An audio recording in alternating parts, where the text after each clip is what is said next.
기도하심으로 주일 2부 예배를 하나님께 올려드리겠습니다.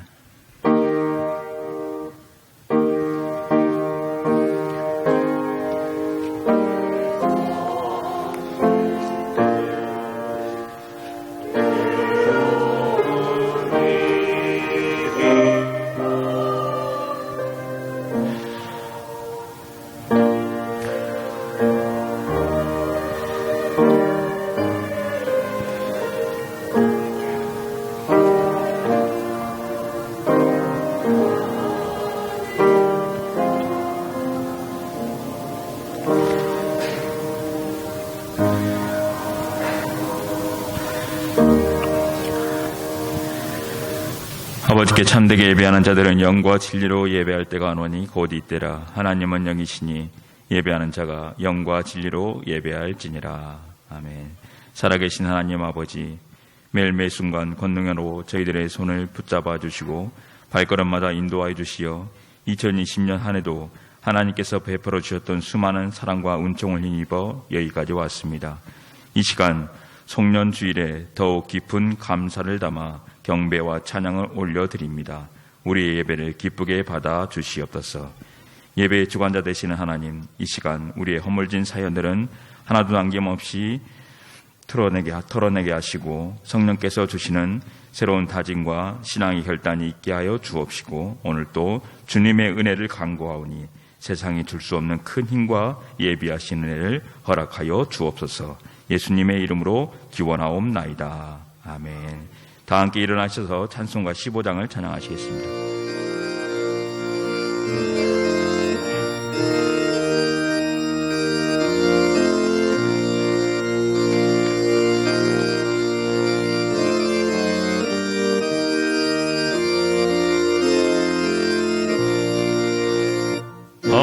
하나님의 계신 사랑 하늘에서 내리사 우리 맘에 항상 계셔 온전하게 하소서.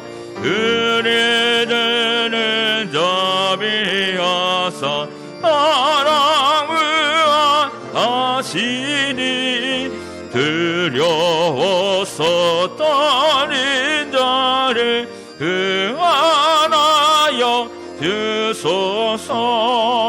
걱정 근심 많은 자를 성령 감화하시며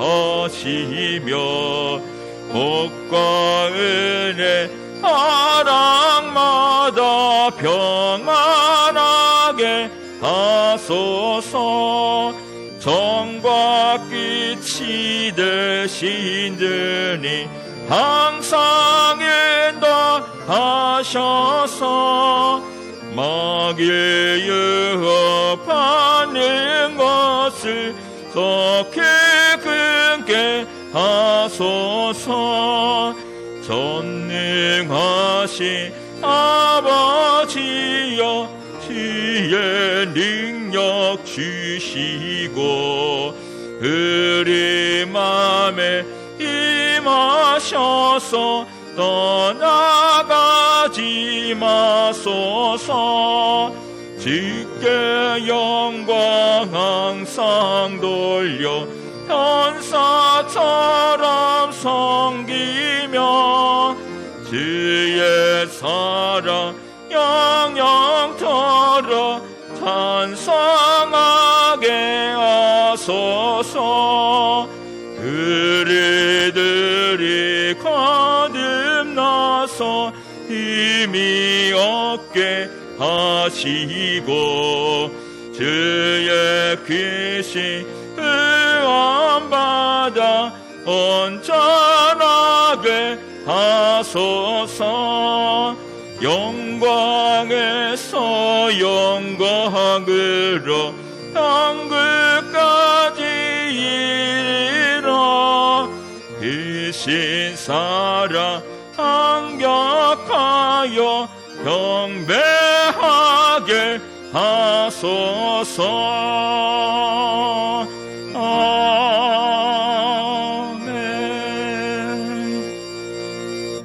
성시교도원 교동문 59번 시편 136편입니다.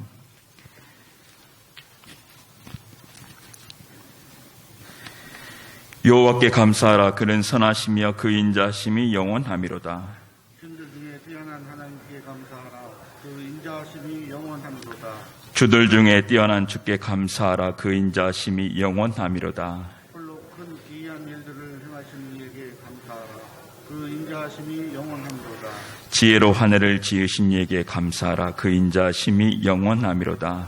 땅을 우리의 펴신 이에게 감사하라. 그 인자하심이 영원하미로다. 큰 빛들을 지으신 이에게 감사하라. 그 인자하심이 영원하미로다. 하루 낮을 주관하게 하신 이에게 감사하라. 그 인자하심이 영원하미로다. 달과 별들로 밤을 주관하신 이에게 감사하라. 그 인자하심이 영원하미로다. 그 인자하심이 영원하미로다. 이스라엘을 그들 중에 인도하여 내신 이에게 감사하라. 그 인자하심이 영원하미로다. 강한 손과 펴신 팔로 인도하여 내신 이에게 감사하라. 그 인자하심이 영원하미로다. 아멘. 이제 한 주간의 삶을 생각하며 고백의 기도를 드리시겠습니다.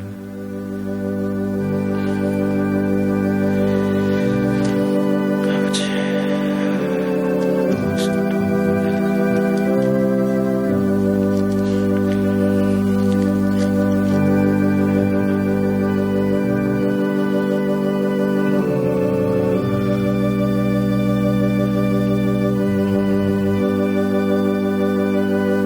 주여 말씀을 주시고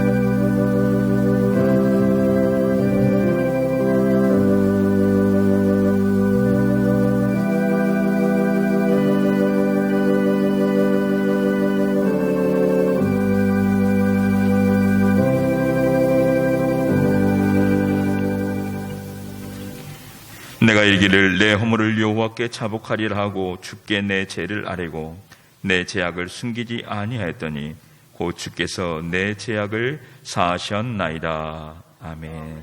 다 같이 사죄를 확신하면서 사도신경으로 우리의 신앙을 고백하시겠습니다. 나는 전능하신 아버지 하나님 천지의 창조주를 믿습니다. 나는 그의 유일하신 아들 우리 주 예수 그리스도를 믿습니다. 그는 성령으로 잉태되어 동정녀 마리아에게서 나시고 본디오 빌라도에게 고난을 받아 십자가에 못 박혀 죽으시고 장사된 지 사흘 만에 죽은 자 가운데서 다시 살아나셨으며 하늘에 오르시어 전능하신 아버지 하나님 우편에 앉아 계시다가 거기로부터 살아있는 자와 죽은 자를 심판하러 오십니다. 나는 성령을 믿으며 거룩한 공교회와 성도의 교제와 죄를 용서받는 것과 몸의 부활과 영생을 믿습니다. 아멘. 자리에 앉으셔서 찬송가 304장을 찬양하시겠습니다.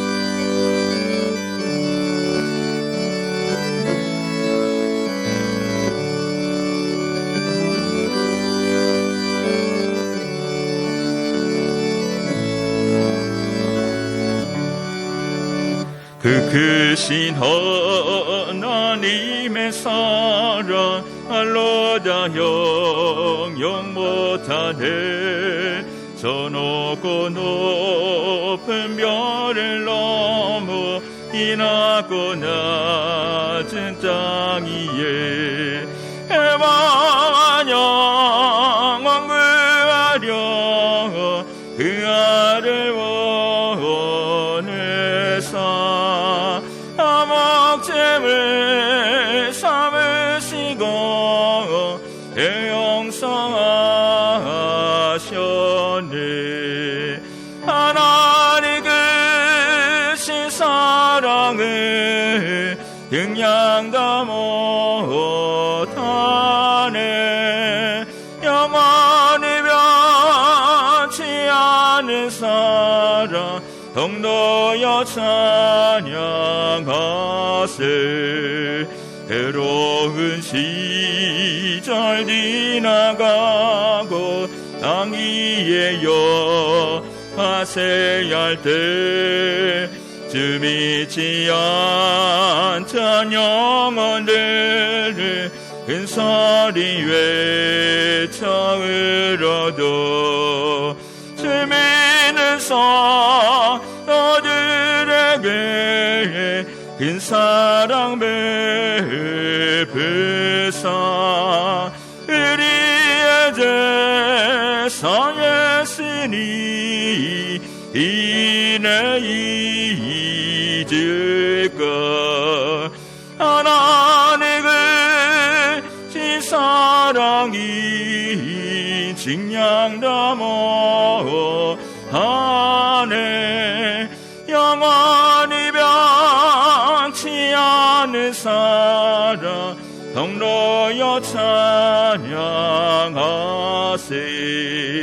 하늘을 늘 많이 삼고 바다를 먹을 삼아도 한없는 하나님의 사랑 기록할 수 없겠네. 하나님의 크신 사랑 그 어찌 닿았을까. 하늘 높이 쌓아도 재우지 못하리. 하나님의 크신 사랑이 증량다 못하네. 영원히 변치 않은 사랑 성도여 찬양하세.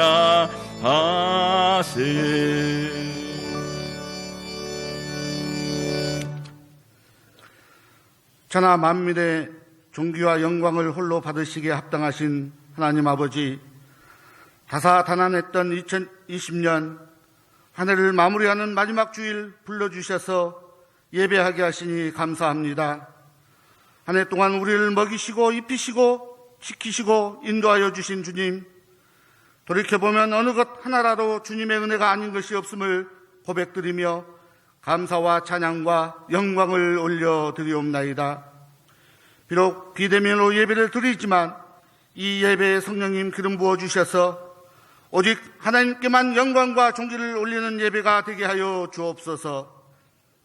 저희에게 영원한 생명을 주신 주님, 구원자이신 예수님의 이름과 보혈을 의지하여 이 시간 지난 한 해의 삶을 되돌아보며 죄의 고백을 드린 우리에게 사죄의 은총을 허락해 주시니 감사합니다. 이제 다가오는 새해에는 우리의 신앙생활이 아기 예수를 경배했던 동방박사의 그 겸손과 감격과 순종으로 가득 채워지게 하여 주옵소서. 생명 되신 주님을 만났던 첫사랑의 감격의 순간을 회복하고 복음의 기쁜 소식을 더 힘있게 증거하는 우리가 되게 하여 주옵소서. 작은 예수로서의 삶을 살아가며 우리의 착한 행실을 통하여 살아계신 하나님께 영광만을 돌리게 하여 주옵소서. 주여, 우리를 불쌍히 여겨 주옵소서. 함께 모여 예배하는 것이 얼마나 감사한 것인 줄 깨달았사오니 하루속히 예배가 회복되게 하여 주옵소서. 온 나라와 교회가 하나님 앞에 엎드려 회개하고 기도로 나아갑니다. 주여, 우리의 기도와 간구에 귀 기울이사 이 나라에 처한 모든 것들을 회복시켜 주옵소서. 전염병은 소멸되게 하시고 막혔던 경제는 풀려서 힘있게 돌아가게 하여 주옵소서. 목자 없는 양같이 뜬 우리를 불쌍히 여기셔서 찾아와 주시고 위로와 새 소망을 허락하여 주옵소서. 입히시고 먹이시는 하나님 아버지, 물질의 고난에서 건져 주옵소서. 마음의 고난에서 위로하여 주옵소서.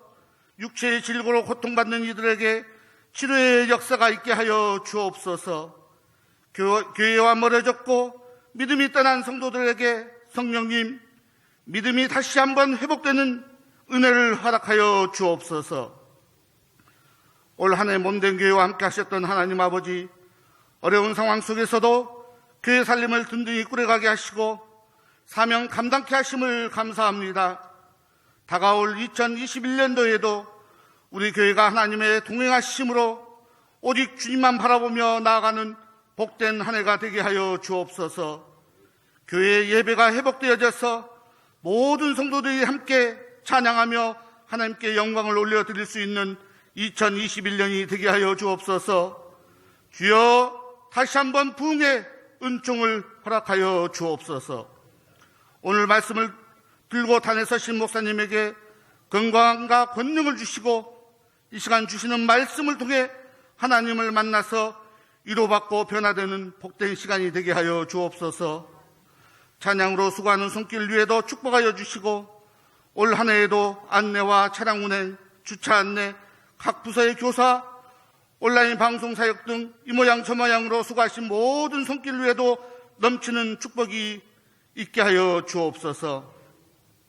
여호와 일에 준비하신 하나님 아버지, 2020년 올 한 해 안전하게 지켜주시고 인도하여 주셨듯이 다가올 2021년도에도 우리를 지키시며 풍성함으로 그 은총을 베풀어 주실 우리 하나님을 찬양하오며 예수님의 이름으로 기도하옵나이다. 아멘.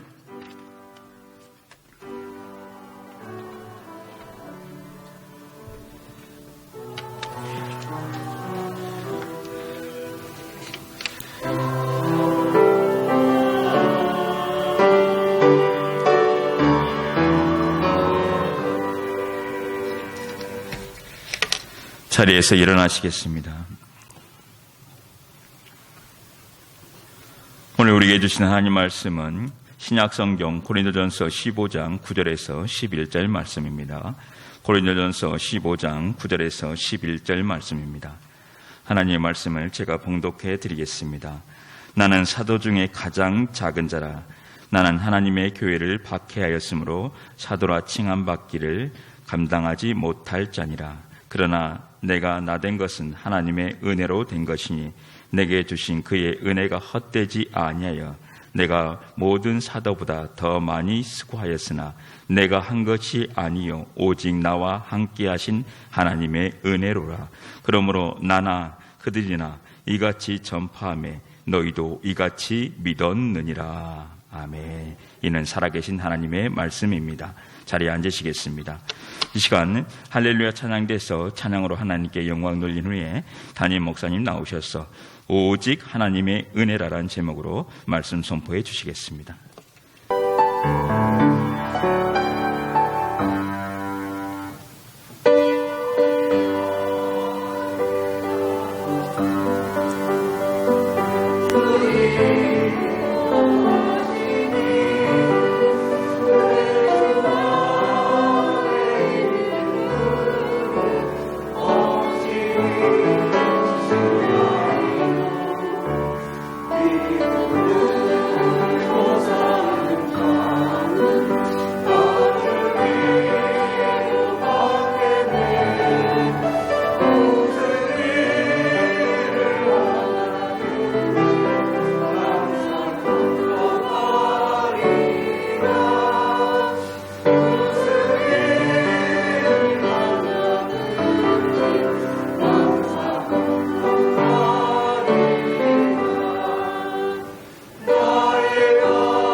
감사합니다. 오늘도 거룩한 주일을 저희들에게 주셨습니다. 특별히 2020년 마지막 주일 예배로 하나님께 영광을 돌립니다. 주님, 이곳에 임재하셨사오니 우리들의 경배와 찬양을 받아주시옵소서. 그리고 이 시간 말씀하실 때 그 하나님의 말씀이 내 심령 마음밭에 떨어져서 30배, 60배, 100배의 결실 있게 하시고, 그리고 주님 앞에 결단의 시간이 되게 하여 주옵소서. 감사하며 예수 그리스도 이름으로 기도드리옵나이다. 아멘. 여러분은 혹시 자기소개서라는 게 써본 적이 있습니까? 고등학교 들어갈 때 혹은 대학교 들어갈 때 또 입사시험을 볼 때 자기소개서를 쓰는 경우가 있거든요. 보통 어떤 걸 씁니까? 자기 성장 과정을 씁니다. 자기 성격의 장단점도 기록을 하고요. 또 자기소개서에는 또 뭘 씁니까? 내가 입사하면은 어떤 포부를 가지고 일할 것인가, 이런 것도 쓰게 되죠. 또 지원 동기 같은 것도 거기에 쓰게 됩니다. 오늘 본문 말씀은요, 사도 바울의 자기소개서와 같은 말씀입니다. 여러분, 그는 여기에서 자기 자신을 어떻게 소개하고 있습니까? 그는 고린도 교회에 보낸 편지를 통해서 자기 자신을 소개합니다.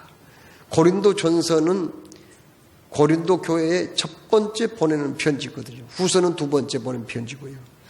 이 첫 번째 보낸 편지에서 바울은 어떤 내용을 기록하고 있는가요? 여러분, 고린도라고 하는 도시는 그 당시에 항구 도시이며 국제 도시였어요. 아시아, 유럽, 아프리카 사람들이 빈번하게 왕래하는 곳입니다. 사람들도 많이 살고 있었고 또 풍요롭고 넉넉한 도시였거든요. 그러나 굉장히 타락한 도시였어요. 그곳에 복음이 들어가자 그들이 복음을 잘 받아들였습니다. 그리고는 고린도 교회가 급성장했어요. 그런데 급성장하는 것만으로 모든 게 다 만족스러운 게 아니라 고린도 교회는 원래부터 가지고 있었던 여러 가지 문제점들이 있었는데 이제 교회에 들어와서까지 이 문제가 해결되지 아니하고 그대로 유지되어 있었거든요. 이것을 안타깝게 여기고 바울이 고린도 교회의 성도들에게 편지를 써서 보낸 것이 고린도 전서입니다. 그런데 그들이 해결하지 못한 문제 가운데 하나가 바로 부활의 문제였어요.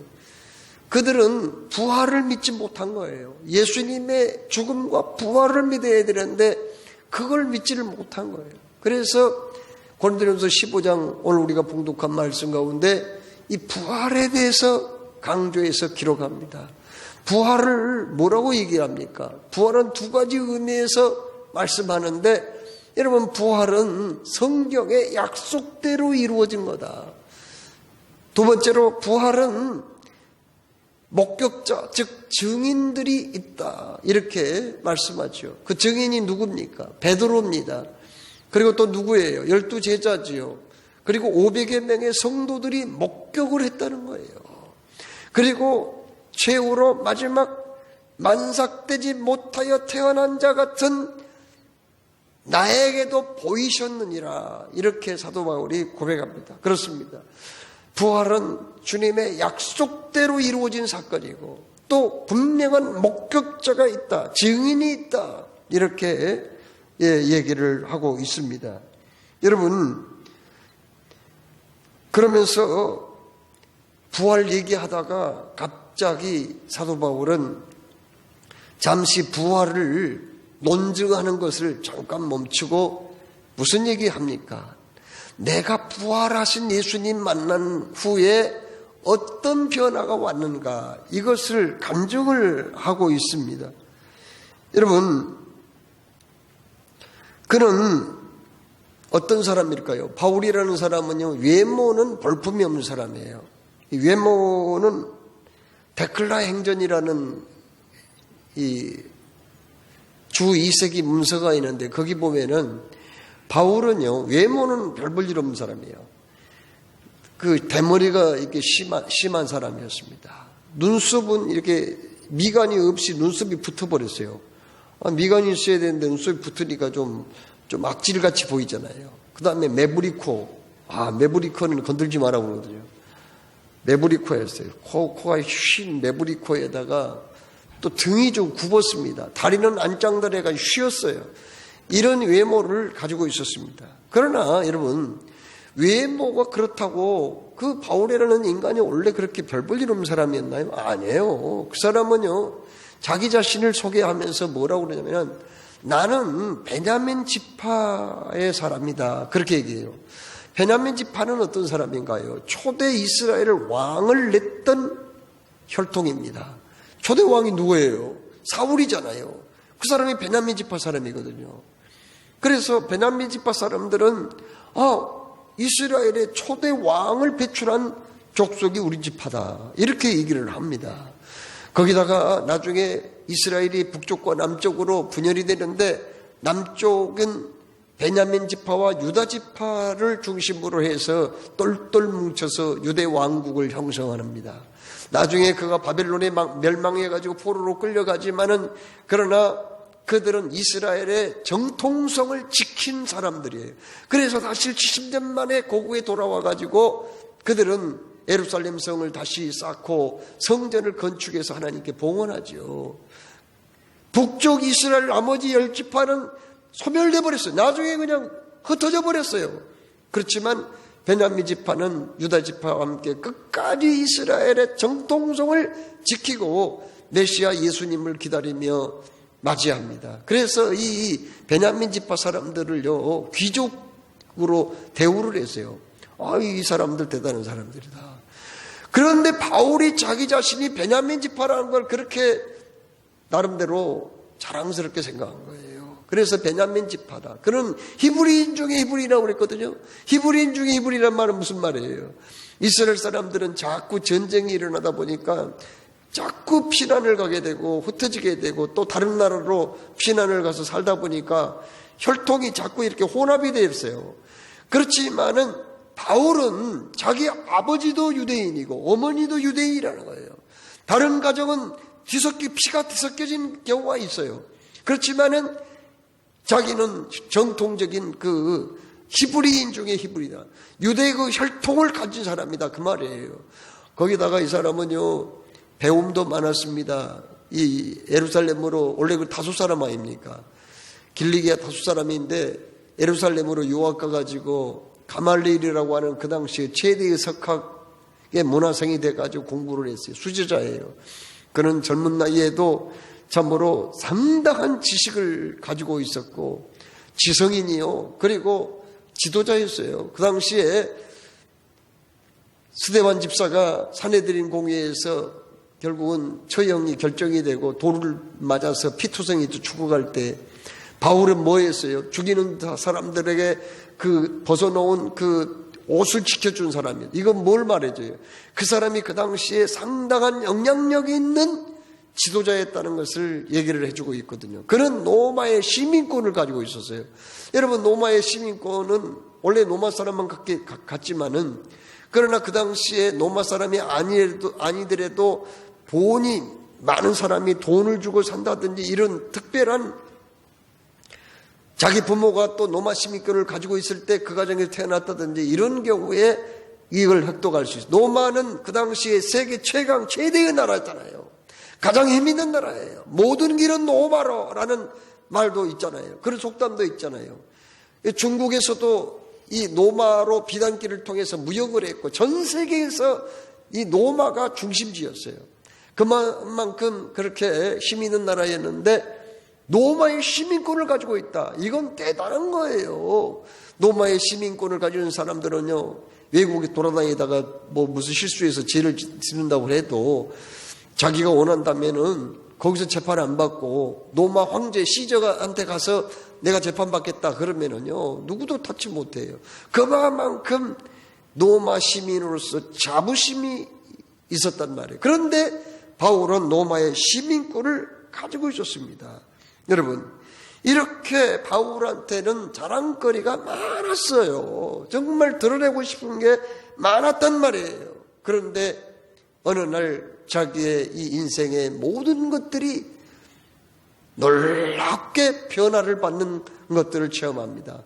그는 행동하는 지성인으로서 그는 바리새인 중에 바리새인이거든요. 그는 바리새인이란 말은 보수 정통 신앙이라 그 말이에요. 이 사람은 하나님의 말씀을 그냥 배우고 익히는데 끝나지 아니하고 그대로 실천한 사람이었어요. 그 당시에 유대 사회에서는 이 바울이 유대 사회에서는 예수가 이단자라고 했거든요. 군중 소동을 하고 소요 사태 일으키고 시끄럽게 만들고 반역죄를 짓고 그리고 신성 모독죄를 지었다는 그런 사람으로 인식이 됐단 말이에요. 이단자예요. 아주 못된 사람으로 생각을 했단 말이에요. 그래서 결국은 빌라도 총독에게 재판받고 사형 선고 얻음받아가지고 로마의 정치범으로 몰려서 죽은 그 예수라고 다들 생각한 거예요. 예수를 믿는 사람들은 정신 빠진 인간들이라고 생각했어요.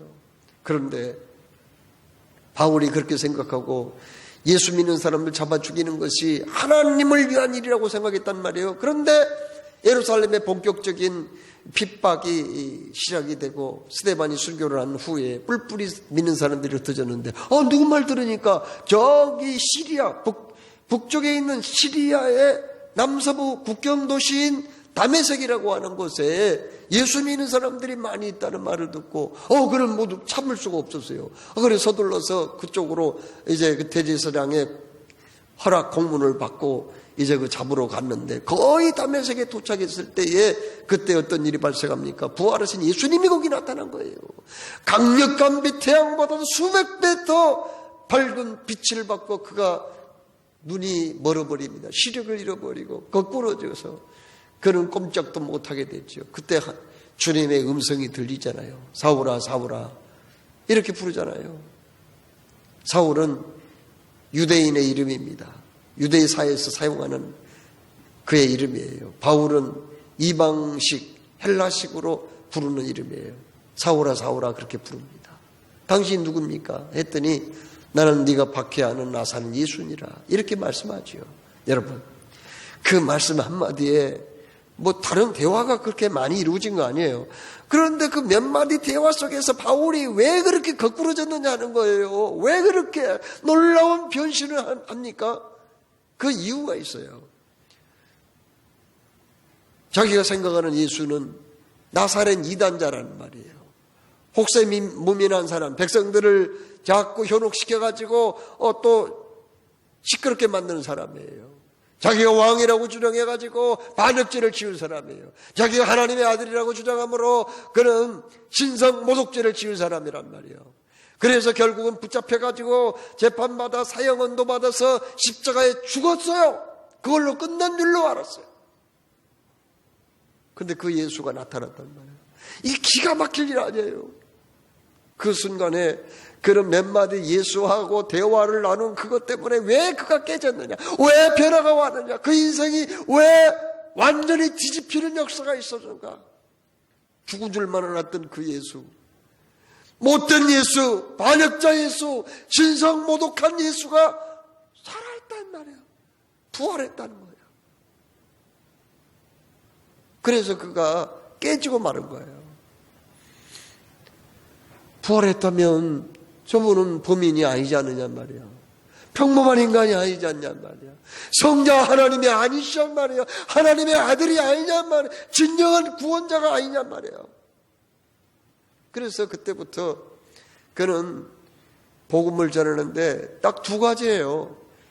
예수는 본디오 빌라도에게 사형언도 받고 십자가에 못 박혀 죽었다. 그리고 두 번째, 예수는 죽은 자 가운데서 다시 살아났다. 지금도 살아계신다. 이게 그가 전한 복음의 전부예요. 부활하신 예수님 만나고 나서요, 그는 천지가 개벽하는 줄로 알았어요. 세상에 내가 왜 이걸 모르고 못된 짓 하고 돌아다니는가. 예수 만나고 보니까 사실 자기 자랑거리도 많이 있었다고 그랬죠. 이게 배설물과 같았고 오물 쓰레기와 같대. 너무 초라해. 그래서 이걸 갖다가 다 버려버렸다는 거예요. 그러면서 이제는 예수와 그가 지신 십자가만을 내가 자랑하기로 했다고 그는 몇 번이나 다짐하고 또 다짐해요. 그러면서 오늘 말씀에 뭐라고 얘기합니까? 그는 오직 나의 나 된 것은 주의 은혜로 된 것이라고 고백합니다. 내가 다른 서다보다 수고한 것도 있지만은 그러나 그것 또한 주의 은혜로라. 여러분, 사도 바울이 전한 복음의 핵심은 뭐냐면은 은혜예요. 은혜. 그 은혜가 뭘까?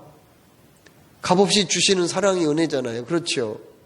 뭐 무슨 내가 수고해서 노력을 해서 대가로 받는 것은 그것은 품삯이죠. 내가 잘해서 받는 것은 상이죠. 그런데 잘한 것이 없어. 뭐 무슨 공로를 세운 것도 없어요. 그냥 죄인으로 태어나서 죄로 말미암아 심판받고 죽을 수밖에 없는 인간이야. 그런데 아무 한 것도 없는데 그냥 주시는 거, 이게 바로 은혜예요. 그는 에베소서 1장 말씀에서 은혜를 세 가지로 말씀하거든요. 첫째로 선택받은 것이 은혜라는 거예요. 하나님이 어떻게 나를 선택했냐는 말이에요. 이 많고 많은 사람들 가운데서 너는 구원받아야 된다. 너는 예수 믿고 구원받고 천국 가야 된다. 이렇게 선택을 했다는 거예요. 선택을 했으니 우리는 거기에 거부를 할 수 없어. 도망갈 수도 없어. 피할 수도 없어. 그래서 이게 뭐냐면 불가항력적인 은혜라고 그래요. 불가항력. 벗어날 수 없어요. 거부할 수 없는 은혜라니까요. 그 은혜를 우리가 받았다는 거예요. 두 번째로 예수님이 인간의 몸을 입고 이 땅에 오셔서 우리를 위해서 대신 죽었다는 거예요. 이게 은혜라는 거예요. 내 대신은 누가 죽어주겠어요? 그런데 성자 하나님이 오셔서 나를 대신해서 죽어줬다는 거예요. 그리고 또 뭐가 은혜예요? 이 세상 끝날까지 나의 삶을 지배하시고 인도하시고 주관하셔서 천국까지 무사히 도착할 수 있도록 이끌어 주신다는 거예요. 이게 은혜라는 거예요. 거기에 나의 어떠한 노력이나 공로가 다 배제돼요. 여러분, 어떤 사람들은 뭐 믿는 것은 내 어떤 공로가 아니냐 이렇게 얘기하는데 천만의 말씀이에요.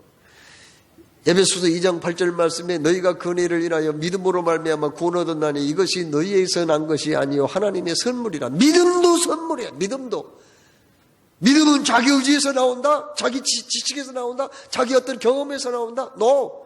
성경은 그렇게 말씀하잖아요. 믿음도 은혜예요. 믿음도 선물이에요. 믿음도. 믿고 싶어서 내가 믿는 거 아니에요. 믿어지게 하니까 믿는 거예요. 바울이 이걸 깨닫고 나 보니까 이게 내 가진 게 아무것도 아니에요. 모든 게 은혜예요. 모든 게. 그래서 오늘 오직 나의 나 된 것은 주님의 은혜라고 그렇게 고백을 하고 있습니다. 여러분, 심리학자들이 그 사람의 심리 상태를 조사를 해가지고 그 사람이 심리적으로 건강한가 건강하지 못한가를 어떻게 판단을 하느냐. 보통 사람이 연설을 하거나 다른 사람하고 대화를 하거나 혹은 기록된 문장에서 이 심리적으로 건강하지 못한 사람은요, 나라는 단어를 그렇게 자주 사용한대요. 그러나 심리적으로 건강하지 못한 사람은 나라는 단어를 자주 사용하는데 심리적으로 건강한 사람은 나라는 단어를 그렇게 많이 사용을 안 한다는 거예요.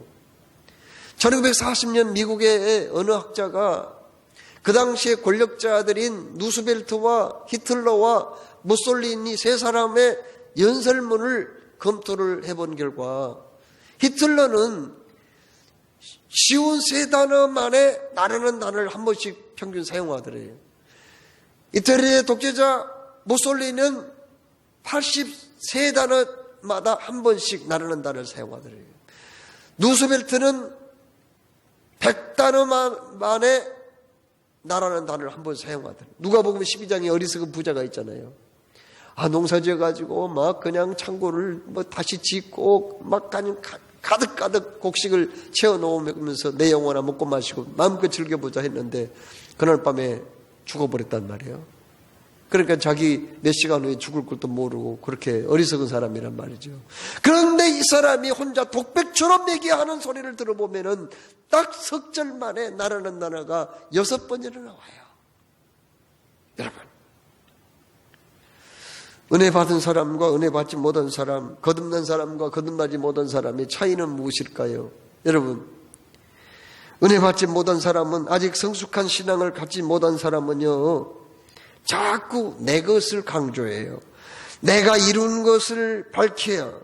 나의 자랑거리가 그렇게 많아.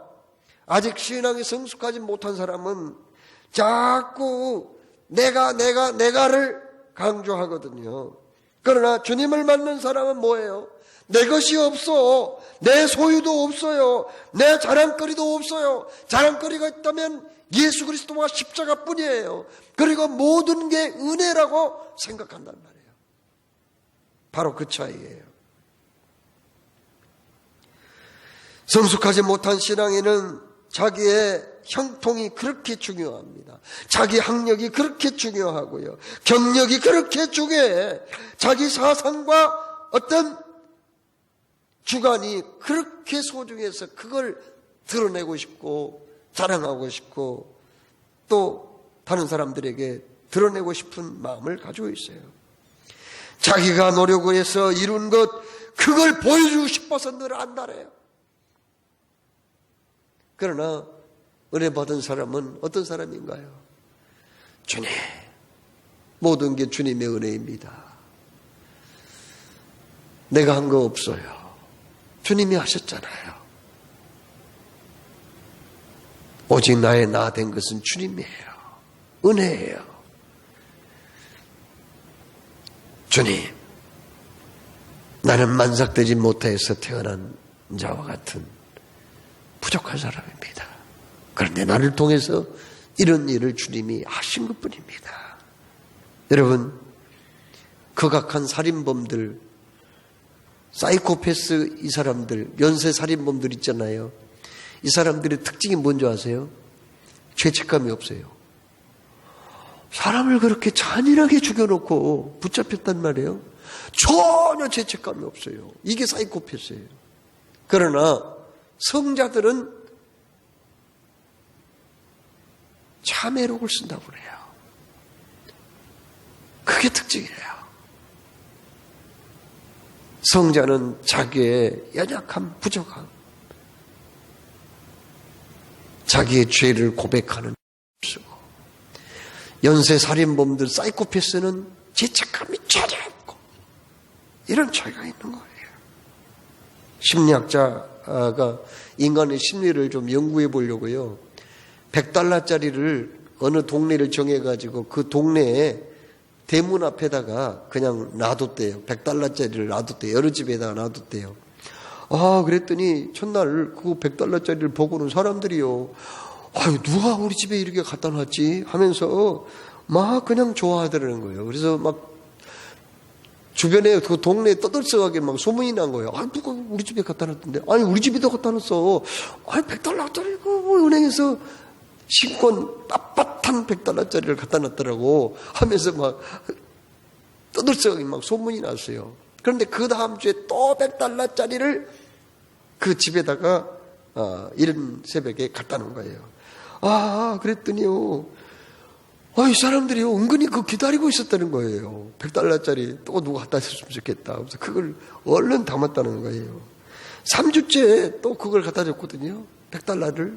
거기 갖다 놨더니, 전혀 이상하게 생각하지 않고요. 그냥, 이거 누가 또 갖다 놨구나 하면서 $100로 담더라는 거예요. 넷째 주 또 갖다 놨대요. 딱 한 달을 계획하고 갖다 놨는데, 넷째 주 갖다 놨더니요, 이걸 당연시 하더래요. 그런데, 다섯째 주째는요, 1주, 2주, 3주, 4주, 다섯째 주에는 안 갖다 준 거예요, 그때는. 그냥 조금 늦은 시간에 그 앞을 유유히 지나갔대요. 저 사람이 갔다는 것 같은데 그냥 지나가?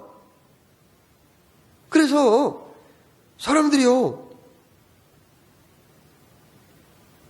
왜 언어를 안 주냐고 불평을 하더래요. 참, 왜 언어를 안 주냐고, $100짜리 돈 안 주고 거기 돈 놓고 가지 왜 그냥 가냐고 하면서 따지더라는 거예요. 늑주를 $100짜리를 거기다 놓고 갔지만은 아무도 고맙다고 한 사람은 없었다고 하는 거예요. 야, 인간의 심보가 이렇게 생겼구나. 하나님한테 이 땅에 태어날 때 아무것도 가져온 거 없어.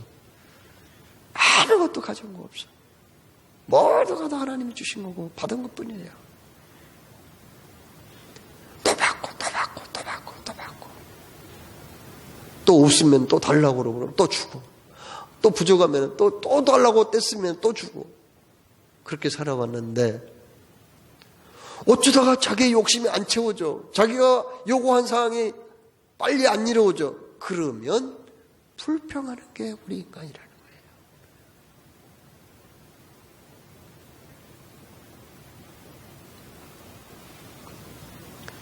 오늘 말씀을 맺고자 합니다. 노르웨이 탐험가 난센이라는 사람이 북극을 탐험을 했어요. 그래서 북극의 바다가 도대체 얼마나 깊은가 알고 싶어가지고 끈에다가 돌멩이 달아가지고 이제 거기 빠뜨렸어요. 끝이 안다는 거예요. 꺼내가지고 그 다음날은 더 선을 길게 연결을 해가지고 또 빠뜨려 보았습니다. 그런데 이튿날도 한다. 3일째 또다시 더 길게 선을 연결해가지고 빠뜨려 보았지만은 역시 북극 바다가 닿지 않더래요. 그래서 이런 원시적인 방법으로 이 바다의 깊이를 더 이상 알아볼 수 없겠다 하고 거기서 멈췄다고 합니다. 여러분, 우리는 은혜 받은 사람들이에요. 거부할 수 없는 은혜를 받았습니다. 지금까지 살아온 나의 모든 삶은 주님의 은혜에서 시작해서 은혜로 여기까지 왔습니다. 주님의 은혜를 나에서 빼버린다면 나는 시체예요. 아무것도 없어. 오늘은 2020년 마지막 보내는 주일입니다. 우리는 이 시점에서 주님께 무슨 말을 드리면 좋을까요? 성령의 감동으로 사도 바울이 우리에게 가르쳐 줬습니다. 성경이 우리에게 말씀했습니다. 오직 나의 나 된 것은 주님의 은혜라. 기도하겠습니다. 사랑해 주님, 오늘도 말씀 주셨습니다. 주신 말씀 새기며 오늘도 마지막 2020년 주일 예배 올려드리면서 사도 바울과 같은 진실된 신앙 고백이 있게 하여 주시옵소서. 오직 나의 나 된 것은 주의 은혜라. 내가 수고한 것도 있지만 그것 또한 주님의 은혜라. 주여, 감사합니다. 은혜 베풀어 주셨사오니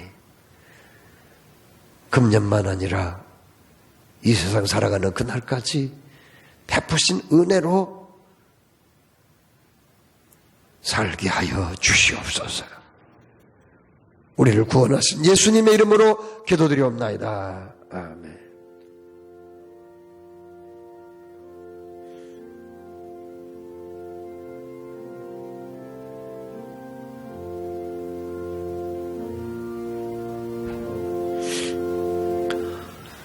이 시간 내물 시간인데 부득이한 형편으로 코로나19 때문에 가정에서 예배하는 분들은 교회 주보에 나와 있는 헌금 계좌를 이용을 하셔서 준비하신 헌금이 있다면 그 계좌를 통해서 해주셔도 주님이 기뻐 받으실 줄로 믿습니다. 봉헌의 말씀, 하나님의 모든 자비하심으로 너희를 구원하노니 너희 몸을 하나님이 기뻐하시는 거룩한 산제사로 드리라. 이는 너희의 드릴 영적 예배니라.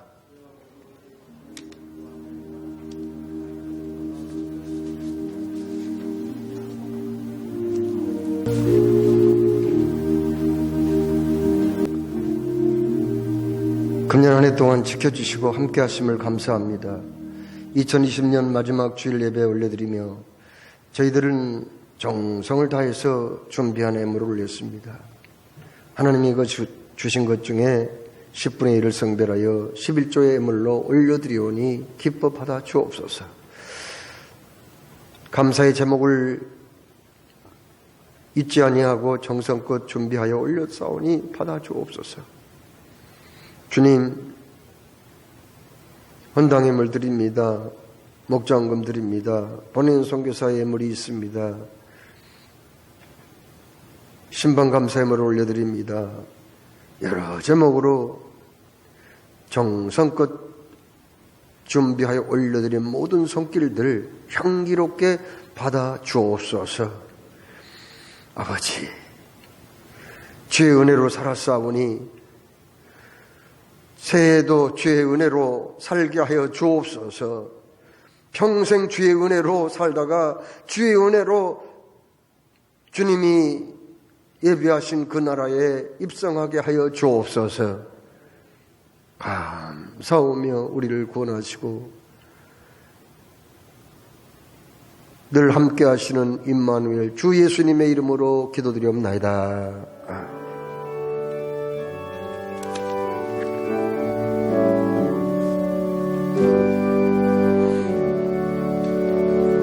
송구용 신집회가 이번 주 목요일 11시에 있습니다. 그리고 다음 주일은 신년 첫 주일 감사 주일입니다. 결산 장부를 각 부서에서는 1월 10일까지 재정부로 제출해 주시기 바랍니다. 그 밖에 또 광고는 주보를 참고해 주시기 바랍니다. 다 일어나셔서 301장을 찬송하겠습니다.